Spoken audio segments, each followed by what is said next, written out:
because it's not complete, then this is what, you're gonna have to fill it out because you didn't quite complete all of it. So go ahead and write your name at the top, the date, the class. This is life science. I'm Miss Morse in case you forgot. Check the reason. And then write the questions off to the side. So just write the total questions so I'll know what you have to check for. So it's page 21, questions 1 through 6.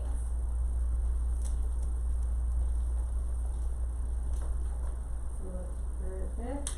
Alright. Did you hear me explain to her how to fill it out? Okay, so page 21, write that off to the side, questions 1 through 6.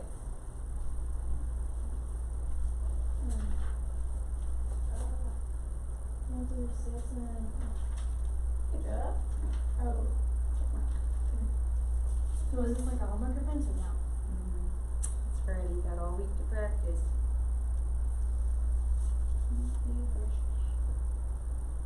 Okay, write your name every single time. You did it these first 2 times.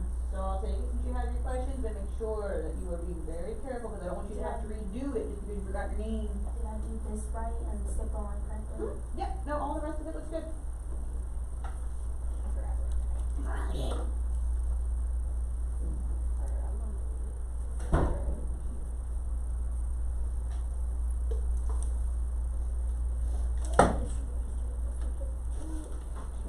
At least today's not Friday the 13th. Is that a complete sentence? Not really. Alright, since you tried, but it's not a complete sentence, fill it out, but show it to me today, and I won't count it because you did try it. It's just not done correctly. So, write page 21, questions 1 through 6, and then fix it. You can show it to me today or on Monday, but you better have it on Monday, so don't forget. Alright, so let's go over it. Alright, page 21, questions 1 through 6. Get over there. Alright, define, bless you, taxonomy. Alright, Evie. Okay, yeah, that works. Science and classification is a specific name for it, but yeah, so you're putting organisms into specific categories. Alright, who was the first to clearly define the idea of a species? Lana. John Ray was the first to clearly define the idea of a species. Good job. Number 3, what is the primary basis for classifying living things? Danielle. The body structure is the primary basis for classifying living things. Good job. And then who is the father of taxonomy? Scott. Careless, his father of taxonomy. Yeah, we'll talk about Carlinus and Linnaeus a little bit later on, but yeah, he is the father of taxonomy. What 2 scientific languages did Linnaeus use in his classification system? Glenn. Swedish and Say it one more time, I just couldn't hear you.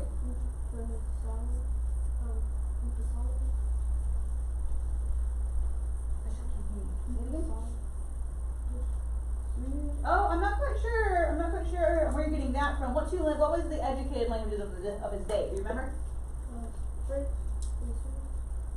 a good guess, but not quite. Anybody else think they know? Alright, Danielle? The 2 scientific languages Carlinus used in his classification system was Latin and Latinized Greek. Good job. So you're right that he wasn't like a Latin person, but for his education of the day, most educated people, they spoke Latin. That's what they did. Alright, number 6. Why do scientists prefer an organism's scientific name over its common name? Alright, Lana. Scientists prefer an organism's scientific name over its common name because in different areas of the world, a plant or animal could be called by different common names. Like, for example, you can have a mountain lion. Does anyone know what's another name for a mountain lion? Alright, Glenn? A cougar. Anyone know another one? A puma. So those all 3 names refer to the same animal, mountain lion. So that's how come scientists, instead of going by regional names, they say, okay, here's the scientific name, so everyone knows what type of animal we're talking about. Alright, you can go ahead and put that away, and go ahead and take out a piece of paper so you can write down terms you don't know. Now, hopefully you know all the terms that we're about to go over, but sometimes writing them down will help you to kind of cement them in your head right before things happen. So make sure you have a piece of paper out so it'll hopefully get you ready as you try to speed write down these things. So it'll hopefully get you thinking about them. We're going to play around the world. How many of you have played around the world before? Okay, most of you. What we do here is that I'm going to have one person, they're going to stand next to the person that they're going against. I'm going to ask the question, say go, so that way it's fair for both of them. The first person to say the answer, now again, don't scream it at me, but the first person to say the answer gets to move into the next person. The first person that beats everyone in the class, be able to make it back to their seat, is the winner. So I'm not sure how many rounds we can play of this, but we'll see how long this takes the first time. We'll start with Danielle. We'll just work our way across the room this way. We'll go front to back, that way it's just consistent. Alright, Danielle, so it'll be Danielle versus Lana first off for it. Alright, so take a piece of paper with you. It'll be like a passport, so you can write down stuff in case you get stuck somewhere. Alright, what is the study of living things? Biology. Didn't say go. But you're right, it is biology. Study of living things is biology. What's the study of animals specifically? Go. Zoology. What did you say? Fauna. It's okay. Zoology, you're right. Now you're right that fauna is the term for animals. Remember, study of animals, zoology. Take a piece of paper, Lana. Alright, so Danielle, you can have, nope, sit in the chair next to hers because Corona. I don't want to disinfect every chair. So you can't sit in other chairs. Well, I'll just clean all the desk again after everyone leaves. Alright, what is the study of plants specifically? Wait. Go. Botany. Flora. He barely got it. Botany. Okay, study of plants, botany. But you are right that flora is a term for them. So I sit there. Yeah, just remember. Well, let's say no seat though. No, that's not. This We're is, gonna have. This is gonna get confusing. This is. Yeah, sit there. That chair's safe. We'll just have to remember where people sat and didn't sit. We might not can play this game again for a while until Corona's over. Alright, what is the study of an organism shape and structure? So like the parts of your arm or the parts of your leg. Go. Physiology. What'd you say? Physiology. What'd you say? Said anatomy. Anatomy is correct. Physiology is how it functions. So you're going to go to Scott, we'll do front to back. Alright, what do you call a living thing? Remember, flora refers to flowers, fauna refers to animals, but what do you call the term that refers to both of them? Go. Organism. That was the time. Alright, what do you call the study of organisms interacting with their surroundings and each other, so living together? Go. Ecology. That's both of you. I'm gonna have to do it a little bit faster. What do you call scientists that study biology? Go. Biologist. I think Scott barely finished first. Okay. Remember, wait, front, sit in the chair. Behind? Yeah, sit there and behind him. Alright. Yeah, we'll have to do just every other one. Alright, what do you call that stable internal environment that your body needs to survive? Go. Homeostasis. Homeostasis is correct. Alright, what do you call the sum of all the chemical processes of life? So the sum of all of your chemical processes on the inside. Go. Good job, that's both of you. What do you call the substances in food that provide an organism with energy? Go. Nutrients. I think Scott barely finished first, but it was close. Yeah, everything's gonna be almost like this. You have a question, Jaden? What is the process by which the nutrients is combined with oxygen in your body to make energy? This is 2 words, long. Go. Cellular respiration. Cellular respiration. Huh? Cellular respiration. Write it down, Danielle. I hope you remember. I have Cellular it written down. Write it down again. You still don't remember. What do you call that chemical or the energy that your body makes? Remember, it makes this special chemical. It's 3 letters. Go. ATP. Good job, both of you. ATP. Let's see. What do you call the process by which life continues into the next generation of organisms? What do you call that process? Go. Reproduction. What'd you say? Reproduction. What'd you say? I said heredity. Alright, that's the transmission of characteristics. So you're close, right idea, but reproduction is the proper term. No, I have to beat Scott. It's okay. Yeah. Alright, Yeah, it's been what a do you call an organism that is made up of one cell that performs all the organism's function? Go. Unicellular organism. Okay, well you said unicellular, and you said unicellular organism, and I said what type of organism, so I'll take both of it, so that's fine. Alright, what do you call an organism that contains many different types of cells on the inside? So like you have many cells. What do you call this type of organism? Go. Monocellular. I'm gonna say it's a tie, but yes, you're getting both terms out. I skipped this one. What do you call an organism that is too small to see without a microscope? So you have to have a microscope in order to see it. What do you call that study? Go. Microorganism. What did you say? I said microorganism. What do you say? I said microbiology. I said what's the study of it? So microbiology specifically. I thought you said what is it, not the study. Sorry, that was a good whole question. Yeah, now Scott's gonna win. I think you have to be Hayden and like fully make it back to your chair. So it's all up to you, Hayden. Beat him. Don't let him win. Oh my. That's like a lot of pressure. That is a lot of pressure. Alright, what do you call plant life specifically? We talked about this already, there's a couple different terms for it. Go. Flora. Good job. What do you call animal life specifically? Go. Fauna. That's it. Alright, thinking about the different types of symmetry. What type of symmetry is it? Whenever it's like a circle or like a pizza pie, you can cut it multiple ways and it all looks the same from one side to the other. Go. Radial. What do you call it whenever you have an animal, like a person or like a dog, you can cut it on one plane and get right and left halves. Go. I think Scott barely got it out first. Alright, so Scott wins this round. Everyone go back to your seats. We're gonna do the palm game for the rest of the time so I can finish up my last couple of turns. I don't know if we can play this again because this is running out for a while. Alright, we'll have to figure out a different way to do it. Find something else to do. Alright, what's the last type of symmetry whenever there is no like way you can cut it in half? Do you have just a question? Or? I'm sorry, remember, I gotta say go and then you raise your hand for it. You have a question? Okay. Are we gonna do what the juniors do or do it? Keep the desk or you have to raise it? Raise your hand. They're trying to get attention. I'm going to talk to them about it today because it's too loud with the camera. So they think that if they hit the desk, that it makes me like notice them faster. It's just the first person to raise your hand, but they think that the sound helps me pick on them faster. That it doesn't. So let's see. That's what I asked. So what type of symmetry is it whenever there is no right and left halves? Go. You can listen now. What? Be nice. Asymmetrical? Asymmetrical. So asymmetrical. I wasn't surprised. Because I just guessed. Alright, what do you call the area surrounding an environment? What do you call the area surrounding an organism's home? Go. Okay, I think it was easy. Environment. What do you call an organism's home? Go. Okay, that was Jaden.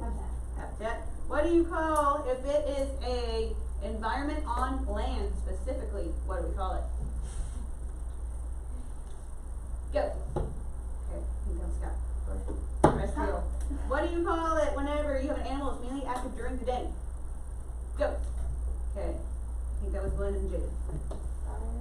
Diurnal. What do you call it whenever it's mainly active at night? Go. That was Jaden. Nocturnal. Nocturnal. What do you call an animal that goes into this inactive period? So like in the winter, some trees we say that they go to sleep. What do we call that? Go. Dormant. Good job. Alright, what do you call an animal that lives mainly in trees, like birds and squirrels? Go. That was Scott. Arboreal. Good job. How do we study animals that are hard to find? Oh, yes. Wait, what did he say? Arboreal. Oh. So it looks like, yeah, it looks kind of like arboreal. So arboreal. Just be careful what. So arboreal. Arbornet. If that helps you remember, you can go. That's a good way to do it. Alright, what is a way you can find animals that are harder to find, like bears or deer that don't like humans? What can you study instead to try to study their behavior? What can you look for? Go. That was on it. The tracks. So you can find their tracks and study their tracks instead. Alright, what do you call a water environment specifically? Go. Okay, that was Scott.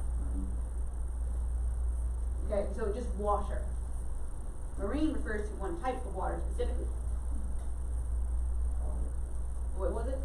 Aquatic. So aquatic just means a water environment. Now, if you have an environment that doesn't have salt in it, so like a pond, lake, river, stream, what do we call it? I'm trying to not say the term. England. Go. It's gotta be fast, Glenn. Alright. Terrestrial? Okay, this is a water one, but it doesn't have salt in it.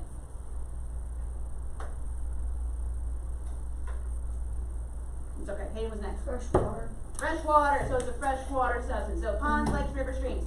Now, what if it has salt in it, like the ocean or the seas, or if you want to get really technical, like the Dead Sea? That's a salt one. So what do we call that? Go. I think it was Glenn again. It's like the salt sea, like sea salt. Okay. What do you call an environment that has salt water? Okay, an ocean is a type of it. So what do you call that type of environment if it has salt water? Salt. I'm sorry. There's a term for it. I think it was Jaden next. Marine. Marine. Remember, marine has to do with the idea of it's salt water. Yeah, you can kind of think of it up with the military. Let's see. Okay. What do you call the area between the highest point and the lowest point where the tide reaches? What do we call that zone? Now, it's not tide pools. You find tide pools in this area. But what do we call that zone? Because it's in between the high tide and low tide. Go.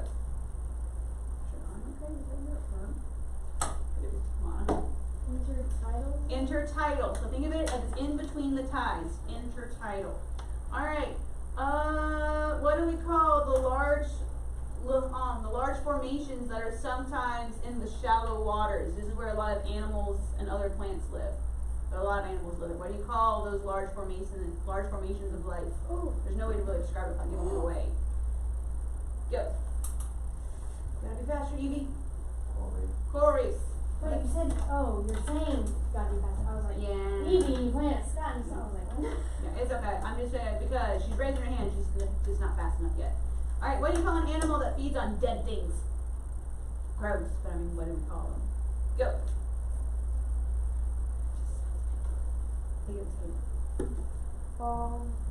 Carnivores?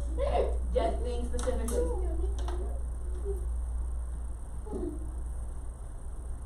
Okay, well, the sound effects don't help you, Danielle.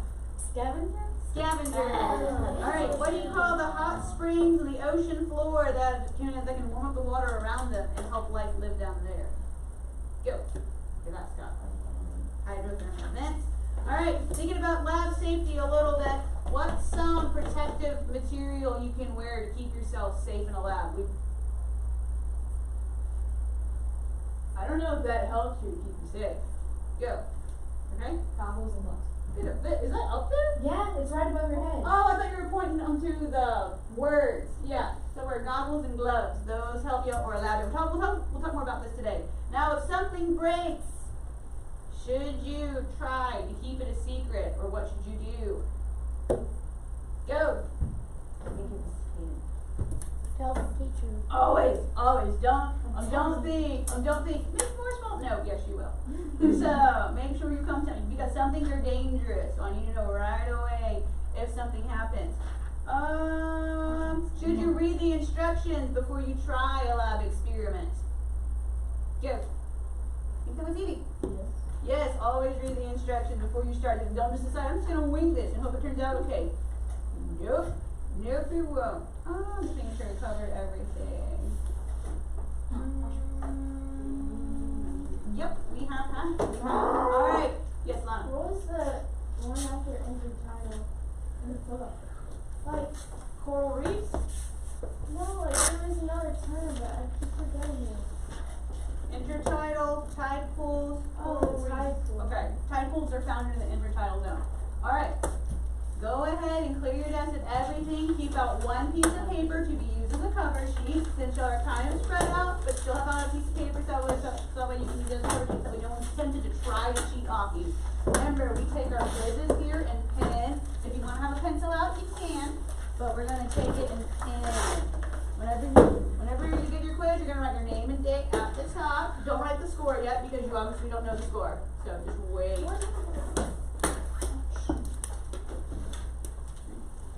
Once you get your quiz, you can go ahead and start. You don't have to wait for me to tell you go. I know it's different from elementary. Sure to read all of your questions carefully. Since this is the first time, we'll go over the instructions together for it.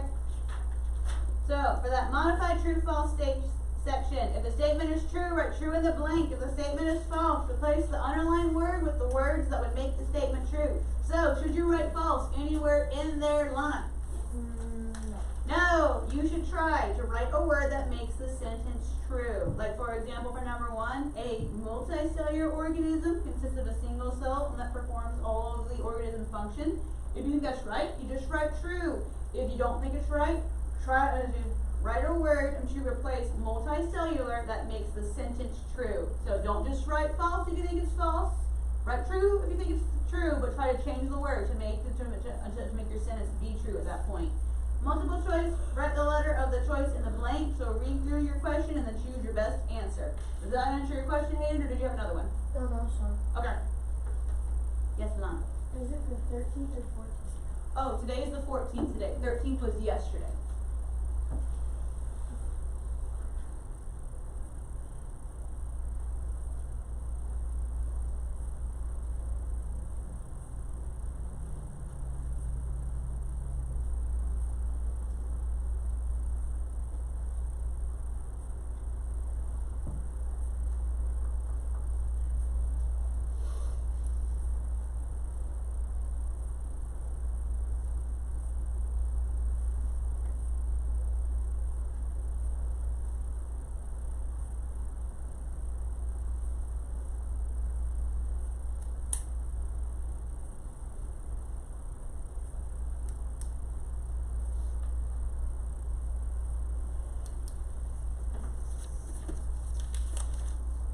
Just put your cover sheet on top of your quiz and then just sit quietly and think about life.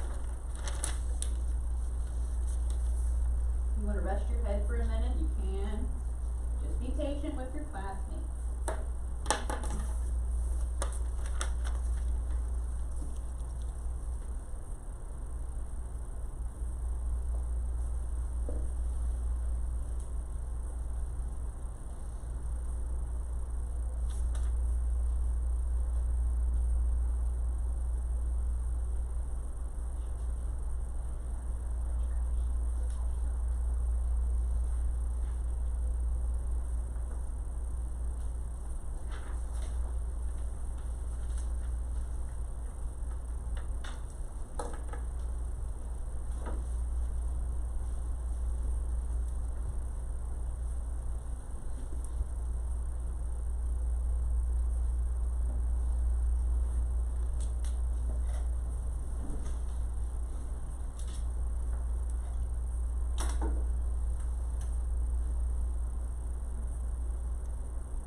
Do you have a different pencil? Yeah. Do you have a different pencil? Why don't you use a different pencil instead of a squeaky one? Because you're causing Jaden to die a little bit.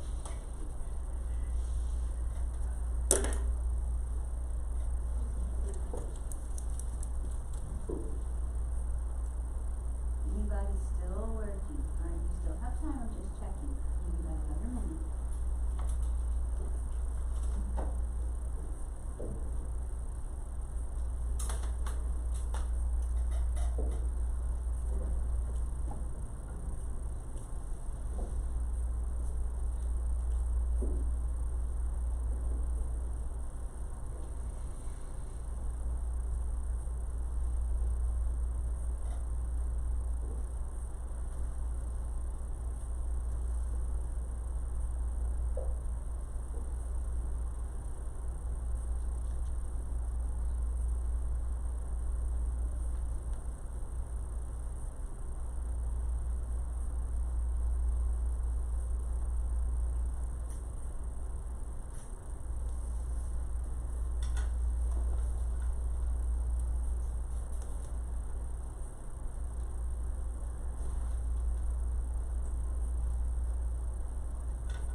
hand me your quiz. We can't grade them in class because of Corona, so I just have to go ahead and collect them. If you want to know your answers really bad, really quickly, if you want to know what your score is, ask your parents to go on RenReb later on this evening. I try to grade them in the same day. Because it's Friday, I won't have time to grade every class's quiz before the end of school. So because of that, on Fridays I might get to yours, but today I know for sure I won't. So if you really want to know, ask your parents to check your grade online. We'll talk about it on Monday, what the correct answers are and why there are those answers. Alright, so go ahead and take out your textbooks. Turn over to page number 16. We gotta finish talking about last week stuff because we ran out of time. We gotta finish talking about that really quick.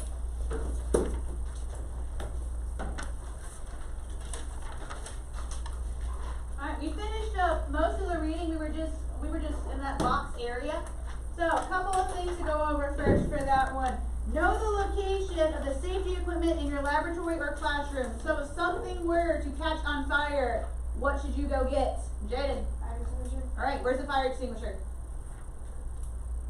Alright. Somewhere in the building. Yep, it's literally outside my door, hanging up in the hallway. So if something really bad happens and the room's on fire or I'm on fire, go get it and then go put it out. So you'll have adrenaline at that point. We talk about later on how to use it, so don't worry about it right now. But make sure that if something's on fire, just go grab it and go put it out. Some reason why I'm in this room is because the fire extinguisher is right outside in case something bad were to happen.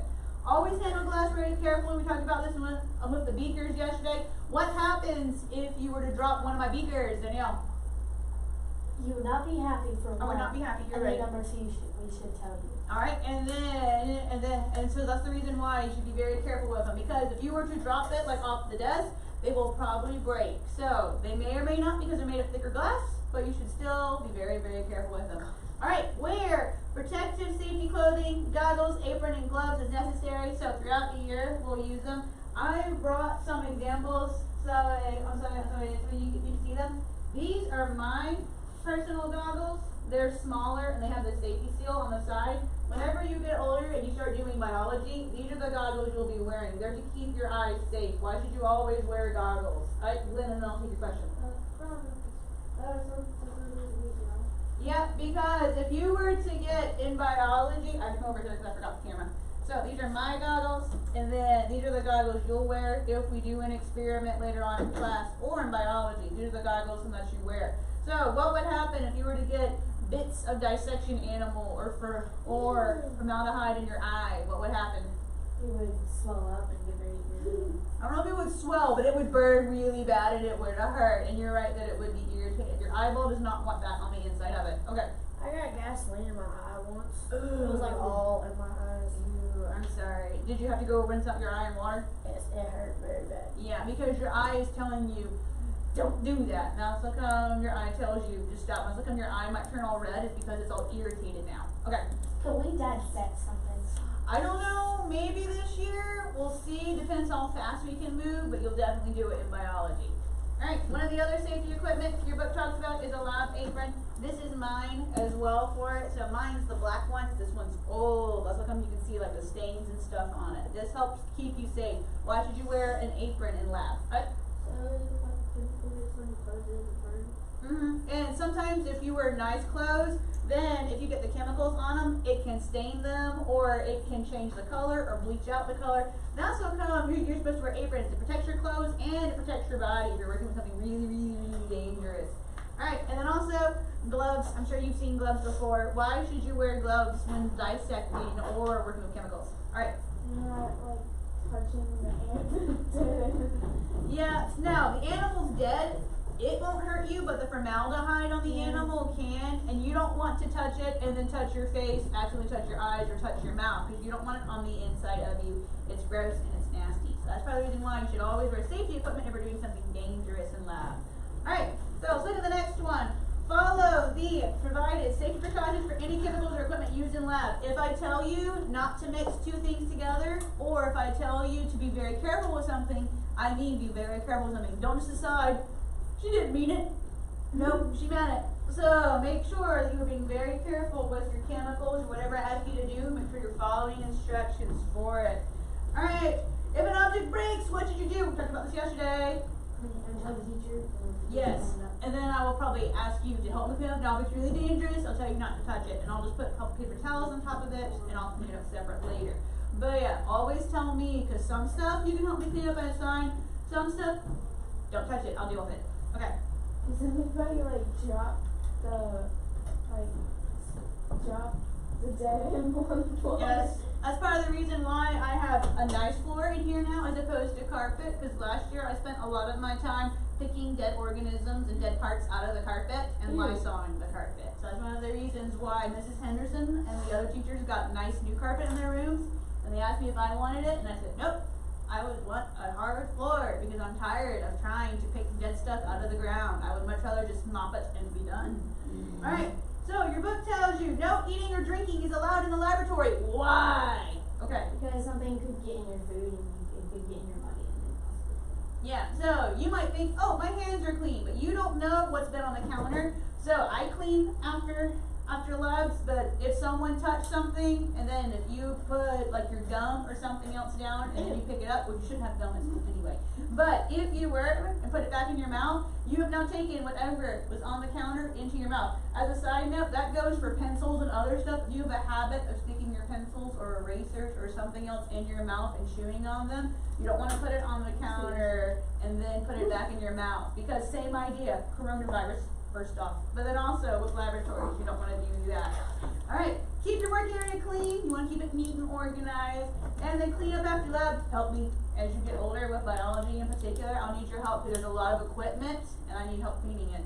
And then never perform any unauthorized experiments. Don't just decide, I wonder what happens. Probably nothing good, so don't try it unless I tell you to. Alright, anyone have any questions about the lab? Alright. Science of classification. So look over on page 17 now. Now, the science of classification, this is how scientists want to organize things. How many of you would say you are a neat person for your possessions? Alright, couple of brave souls. How many of you would say, no, I know I'm not neat, and I know, and it's fine. Okay, so if you look at this picture, you'll notice that all the different pens or pencils, they're in different colored jars. Now, someone decided that they wanted to organize them really, really, really well. Your room or your playroom might look kind of like this, where your mom has gone through and labeled different things, or she might tell you that your toys go in this bin, your Legos go in this bin, your dolls, if you still have them, if not, your younger siblings still have them, go in this bin, your electronics go on this shelf. So there's a way your parents might have organized your siblings and yours. Should raise your hand? Okay. It says Mr. Potato Head. Yeah, so there's a lot of bits and pieces to it. So your mom might have an area for those toys to stay together. Toy cars, if you have a younger sibling that's a boy, he might have like the Hot Wheels, so there might be a Hot Wheels bin. So things like that, you have them all organized. Now keep in mind, do animals come with labels telling you what their name are and where they go? No. No. So this is a man-made system. This is how people have decided we want to put animals in these categories or in boxes. So this is the idea. We say these animals go in one category, these animals go in one category, these animals go in one category. Now the Bible doesn't tell us which animals go where, and animals don't come with labels saying, I belong in the cat family. We don't know. So this is scientist's best guess. Occasionally, you're going to find animals that don't fit in either category very well. So kind of like in this picture, your mom might have a silverware drawer where she keeps the spoons in one section and the forks in another section. Anyone know what type of utensil this is? All right, A spork. a spork. So which one does it go in? Neither. Yeah, your mom might have a separate, like, weird utensil spot for it to go. Or you might just think, oh, wait, I can stick it over here. Or you might think, I can put it over here. So some animals, same idea. They don't fit in either category well. And that's okay, and that's fine. Some animals, they just don't fit. Because this is a man-made system, scientists group them based on which one that they best fall into. So don't worry about, it doesn't fit perfectly. Don't worry about it. It's a man-made system. Alright, anyone have any questions about this? Or does it bother students over the idea that not every animal fits in every category? Alright, so taxonomy. So make a note for this. Taxonomy, this is the science of classification, or it's an organizing system. So taxonomy, the science of classification. So John Ray, he was the first one to kind of come up with kind of an organization idea over how to do this. So make a note of him. So John Ray, he was a Christian, and he wrote the book, The Wisdom of God Manifested in the Works of Creation. So again, kind of a long title. So make a note for that. The Wisdom of God Manifested in the Works of Creation. Oops, I skipped the verse at the top of the page. Who wants to read the verses at the top of the page? Hayden. And out of the ground the Lord God formed every beast of the field and every fowl of the air, and brought them unto Adam to see what he could call them. And whatsoever Adam called every living creature, that was the name thereof. And Adam gave names to all cattle, and to fowl of the air, and to every beast of the field. Mm-hmm. Now, Adam, he might have told his kids what he named the different animals originally, but since then, people have forgotten what the names for a lot of the animals are. That's sometimes you hear scientists go out and talk about how they have discovered a new animal. Alright, the animal might be a new species, a new type of like cat or a new type of dog, but it's the idea of those animals, it might have some more distinctive characteristics now. But Adam named all of the types or kinds of animals originally. We just forgot what a lot of those names are throughout history, or they've been called something else over time. So Adam, what you want to think about, is the very first taxonomist. So speaking of taxonomy, the study or the science classification, John Ray, he wrote The Wisdom of God Manifested in the Works of Creation. He wanted to make an organizing system because he noticed there was a lot of variety in animals, and he basically wanted to put them in an organized system, kind of like in boxes or jars, so he could organize them. Your book has this quote a little bit farther down. He said, if the number of creatures be so exceedingly great, how great must needs be the power and wisdom who formed them all. He was talking about God saying, since God made all these different types of animals, God must have a lot of power, which God does, and God likes variety, so he likes to show off all the different types of animals that he made. He could have made just one type of animal if he wanted to, but God decided that, hey, I want to make a whole bunch of them and have a whole lot of different types of animals just to show how creative he was. He was the first to use, John Ray was the first to use the word species. This is a distinct type of organism. So make a note of that. Species is a distinct type of organism. We're going to talk about general categories in a minute, but species, a distinct type of organism. The person we use today, we use his classification system. So Carlos Linnaeus is how you say them. So Carlos Linnaeus, make a note for him that he was the person that came up with kind of a better system of organizing, so we use his system today. He's nicknamed the father of taxonomy because we use his system. He came up with a good file system, so that's the one we use for today. He was a Christian as well, and he understood that the Bible talks about how you have animals reproduce after their kinds. So he said, okay, there's like these family groups, and then there's smaller categories of animals underneath it. Like what would be an example of the cat family? If you're thinking of a cat, what would be an animal that is a type of cat? Alright. Okay, a puma or a mountain lion. Alright. Anyone else think of another one? Evie? Lion. Alright. Tiger. I'm sorry, was that one of yours? Okay. Regular cats? Okay, so like a domestic cat or like a pet. Or something. Yeah, so we would call those domesticated cats, or those are the ones that we keep. Now, a lot of cats, like lions, you probably shouldn't keep that as a domesticated animal. But, I mean, lions, tigers, regular cats, Glenn? Bobcat. Alright, anyone, Lana and Scott, either one of you, either one of you want to say another type? Cheetah, right? It's okay, you can't, it's fine. Alright, Hayden. Black Panther. Okay, yep, so a panther. So those are different types of cats. Now, they're all a type of cat. So he understood with Carlos Linnaeus that there are cat kinds or a type of cat. And he understood, okay, species, these are different distinct types of cats. So like lions, tigers, house cats, those are all different types. All right, look what? Jaguars. So yeah, that's another one. There are many different types of cats all over the world. So there's a whole bunch of them. So your book just pointed out that that's just like a general kind for it. Now, he came up with two main kingdoms, or two main categories. Make a note for these on the bottom page 17. So, plantae, it's going off Latin pronunciation, so I know it looks kind of like plantae, but plantae is how you say it. Just make a note, Latin pronunciation for it. Then the other one, animalia. So, animalia, or as your book says it, animalia, just make a note for it. So, animal is how it looks like, so animalia. Just make a note for these. These are his two original kingdoms. This one has the plants, so at least that's easy. This one has the animals. So at least that makes sense with the Latin name. So Plantae contains the plants, and Animalia, that contains the animals for it. Now, scientists today know that some organisms, they don't fit into these two categories that well. So scientists today say, they say that there are 4 other kingdoms that they have added onto them. So they use a little bit of a separate system for it. Look at the top of page 18. They list them out for you. So Plantae is still the same, Animalia is still the same. Kingdom Fungi, that's a new one. Now you might know, okay, I know what a fungi is. If you were to look at a fungi, what is that? Alright, Glenn. Yeah, you can read the book, but if you were to find it out in nature, what would be an example of one? Yeah, so like mushrooms. Mushrooms are a type of organism that eat dead things, so kind of like a scavenger. So scientists decided, since they don't make their own food, does anyone remember what's the process that plants use to make their own food? We didn't talk about it in the review today. Photosynthesis. So they said, okay, fungi, they don't carry on photosynthesis. So we're going to stick them in a slightly separate category then. So that's one of the reasons why scientists did that. Alright, the next one, Kingdom Protista. This one refers to single-celled organisms. So these are mostly single-celled organisms. We'll talk more about them later on in the year. What do you call an organism that's made up of one cell? Scott? Unicellular. So this is just a unicellular organism. Kingdom Eubacteria. The E is silent, so I know it looks kind of weird, but Kingdom Eubacteria. These are true bacteria, including the ones that cause disease.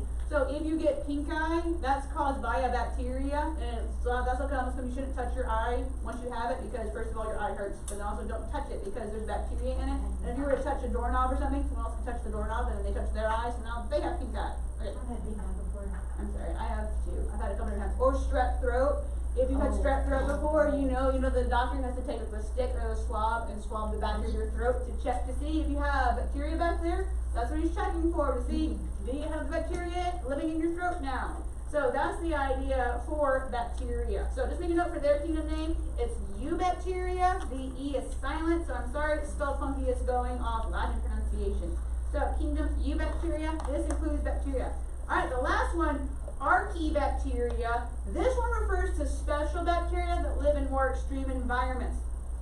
This includes hydrothermal vents or very salty water. Basically, they can live in an area that most organisms can't live in. So as a scientist said, we're going to stick them in a separate category as opposed to regular bacteria, because these are special bacteria. They can live in an environment that's a lot harder. So make a note for those 6 kingdoms. There's Plantae, with the plants, Animalia, for the animals, fungi, for the animals that, or excuse me, for the plants that don't make their own food, Protista, that's the ones that are single-celled, Eubacteria, that's the regular bacteria, and then Archaebacteria, that's the special bacteria. So make sure you note those 6 kingdoms as well as what organisms belong in each. Alright, so Linnaeus' classification system. Then he divided it up from super broad categories, and then he started breaking it down into bits and smaller pieces. For kind of like an address, if you want to think of it that way. If someone were to ask you, where do you live? And you're being obnoxious, you might say, I live on Earth. Okay, where on Earth? North America. Where in North America? Georgia. Where in Georgia? Columbus. Alright, where in Columbus? And then you might start giving like your street name and stuff for it. So you're getting more and more specific. That's the same idea. Kingdom is super broad, and then it gets more and more specific until finally you get your specific house address. Which house specifically are you talking about? Or which animal or plant are you specifically talking about? So that's the idea with his classification system. You start out with super broad, and then you get really, really specific with it. That first category is the kingdom category. So we already talked about it on the previous page if you were going to mark it, or if you want to mark it on the chart, how you go from most broad to most specific you can. So kingdom is the most broad one. Then you get into the phyla or phylum. So it's kingdom, phylum. That's the next category down. Once you get into phylum, then you get into the classes. Once you hit the classes, they divide up into orders. And then once you get into the orders, they divide up into families. And then finally, genus, species. So you're going from super broad to super specific. In this category, they're looking at it with strawberries. So strawberries are part of the planty kingdom, but then you start getting more and more specific. You'll notice that there's more and more words describing the different phylums. Like for this one, you don't have to know this phylum. They're just pointing out these are plants that reproduce with flowers, fruits, and seeds. Then the class, not only is it plants that reproduce with flowers, fruits, and seeds, it has 2 cotyledons. We'll talk about what a cotyledon is later on. The next one is with orders. The order, these are flower with a superior ovary, or their seeds are placed a little bit higher up on the inside of the flower. Which family are they located in? This family has a small white flowers with the superior ovaries, and they have slightly indented petals and cup-shaped blossoms. So see how they're getting more and more and more specific? The number of flowers that fit that category gets smaller and smaller because you're getting more detail. You do need to know the order of Linnaeus classification system. So that you want to know it as most broad to most specific. So kingdom, phylum, class, order, family, genus, species. You don't have to know the individual ones though. Alright, you might remember an acronym from elementary. You might have already talked about this in an acronym to help you remember which word is where. So this is one that I found last year and I liked it. So King Philip came over for great spaghetti. So kingdom, phylum, class, order, family, genus, species. The first letter should help you remember which one or which word you're learning for. So if this helps you, great. There's a couple of different other ones, but this one I liked a lot. So this is the one that I like. So if you want to remember it as King Philip came over for great spaghetti, kingdom, phylum, class, order, family, genus, species. That's the order that you need to know for it. Alright, so because of that, let's practice saying them all together. So it'll help you practice remembering which order is in which. Alright, so let's go and say them all together in order. Ready? Begin. Kingdom, phylum, class, order, family, genus, species. Let's do it one more time. Ready? Begin. Kingdom, phylum, class, order, family, genus, species. Alright. Really quick, how do we use it? Whenever you're giving the scientific name, if you're looking at the top of page 19, the scientific name is whenever the scientists want to give a specific name to an animal, like cougar. They don't want to say cougar or mountain lion or puma. They want to give what's the specific name for it. What's its scientific name? We always list it, the genus name first, and the species second. So it's always their genus name followed by their species name. Like for example, Panthera leo or Panthera leo is fine. These are the 2 different versions. You can either italicize it, or if you're writing it in your penmanship, it's really hard to write slanted, you can just underline it. That means the same thing. Because this is a scientific word, scientists like to draw special attention to it. That's how come your book makes it italicized, is because it's printed. But if you're handwriting it, you could just underline it. But the genus is always capitalized, and the species is not. So if you're looking at Panthera leo, the Panthera is capitalized part, while the Leo is not. While the Leo is not. This is a specific type of lion, as a side note. Alright, we'll go ahead and we'll stop there. Go ahead and take out your assignment pad. Your homework for tonight. Read pages 22 through 23. 22 through 23. Answer page 21, the thought provoker, and page 28, questions 1 through 3. So read pages 22 through 23, answer page 21, the thought provoker, and page 28, questions 1 through 3. So you have 4 questions total that you're doing. So page 21, the thought provoker, and page 28, questions 1 through 3. Yes. So one more time for you. Read pages 22 through 23. If you already got it, you can go ahead and go. Read pages 22 through 23. Answer page 21, the thought provoker, and page 28, questions 1 through 3. 21 through 23? Nope. 21, thought provoker. Wow. Page 28, questions 1 through 3.